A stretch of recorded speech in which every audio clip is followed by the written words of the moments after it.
So we have time for Q&A. Can I invite both the speakers to come up on stage? We'll do a joint Q&A session. You guys would both be awesome in any universe. But I'm really curious to know, like, how you start funding this stuff, because, you've both mentioned it. And I hear so many stories about people just having great ideas and having all these angel investors throw money at them. Has that happened to you? And if not, then why do you think it hasn't happened? Do you want me to start?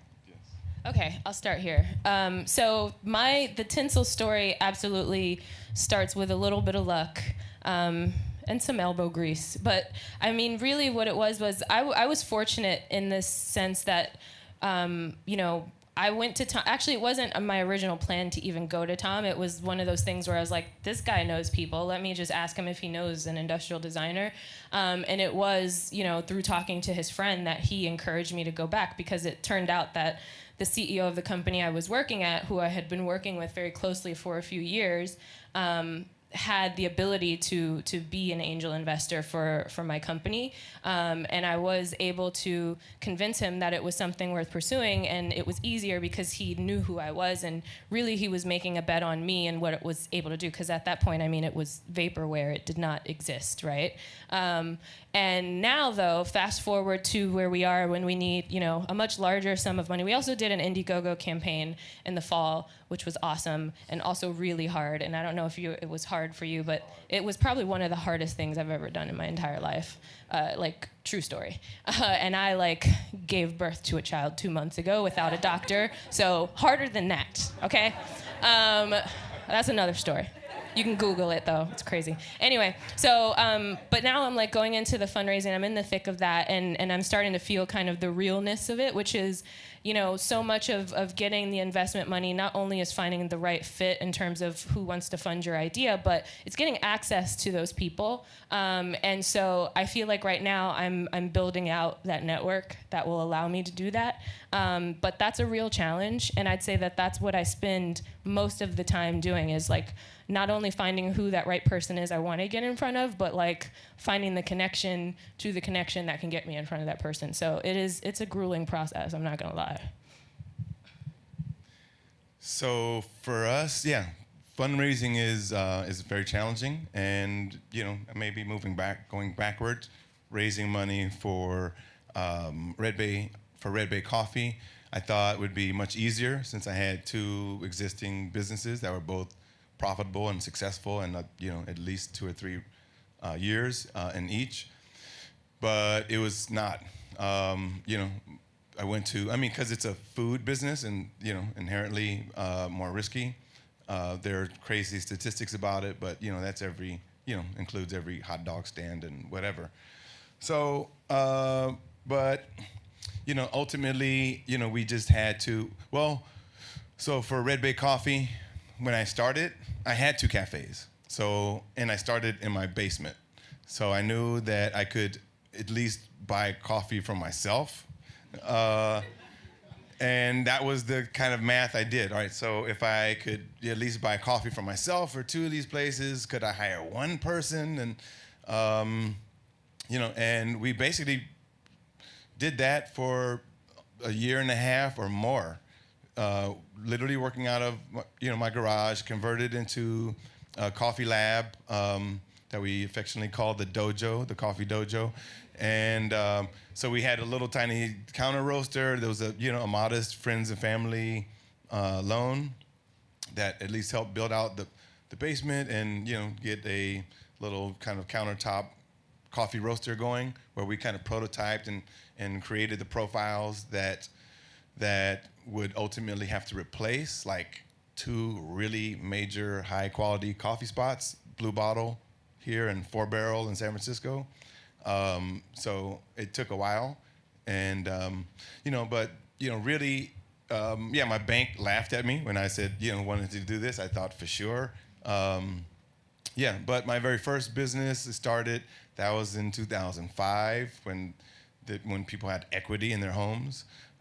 So that was a help. But ultimately, it was support from inner city advisors that that really helped out a lot ultimately. I would also piggyback on what he said, and the money that we did get, we were surgical about how we spent it, especially because in making electronics, it's very expensive, and so my co-founder, who's been in charge of the budgets, she was on it, and she was working the contracts and working out the payment schedules and making sure we could slow down our cash flow as long as possible. So that was also really essential, is like managing your money well. I was wondering if you could each speak to how you arrived at the names of your businesses and if you had really awesome, terrible ideas along the way, like Basement Coffee or... Not that bad. But yes, let me see. All right, the last part, the bad names part. So the Chasing Lions at City College, which was just a fantastic opportunity. Bank also laughed. I was like, wait a minute, I got a contract on a city college, one of the most populous junior colleges in this country. And anyway, so yes, I thought about, the audience. People in this foggy part of San Francisco going out to community college to get after it. And, and just, I know what that path is like. Really going after something bigger than yourself. And and I had to come up with the name like the next day because they had refused my previous awful name. And it kind of came to me. I was thinking of the concept about paper tigers, which are sort of these big, enormous things that are kind of scary till you start actually engaging it, then it just falls apart. So it's Chasing Lions, which also turned a new meaning to me. When we built our team and then we were going after it, I was like, oh, we are a pack of. But the idea before that was Ambush. It was going to be called Ambush Cafe. So then Guerrilla, Guerilla, guerrilla art. I was a guerrilla artist. Well, we would just stop intersections and do plays in the middle of the street or project on the side, of somebody's building or, one thing or another. So guerrilla arts, that's where guerrilla came from. And I thought my partners, long as they didn't call it something like Little Monkey, I was like, monkey, if we were any kind of monkey, we'd be a gorilla. All right, that's where it came from. So Red Bay was more deliberate, a little more calculated. Red being the color of the coffee cherry. Coffee is a fruit. It grows like a tomato, and when it's at its peak of flavor, it's red. And Bay, because that's where we are, that's where we play and make, Red Bay Coffee. Awesome.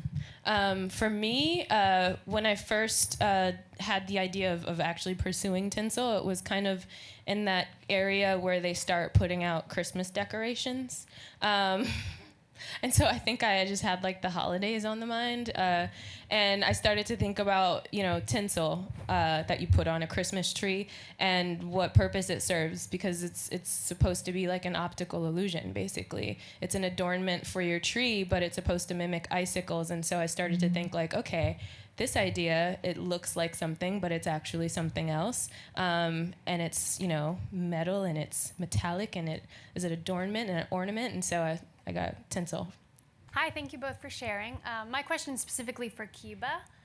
I just moved here from Philadelphia, where in the last 2 or 3 years, we closed 13 public schools and we were building a $400 million prison. So I didn't know if you've, yeah, of course, why not?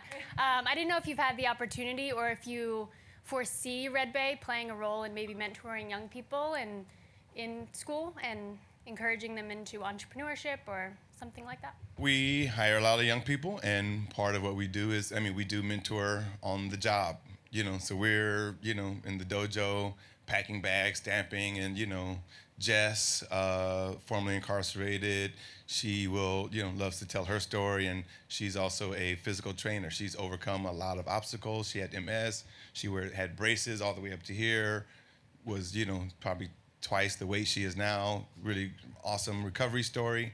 Now she's a physical trainer on the side. So we're packing bags and, we're talking about brainstorming on, so you'll find her at the lake doing free classes once a month, and we kind of all get out there and participate.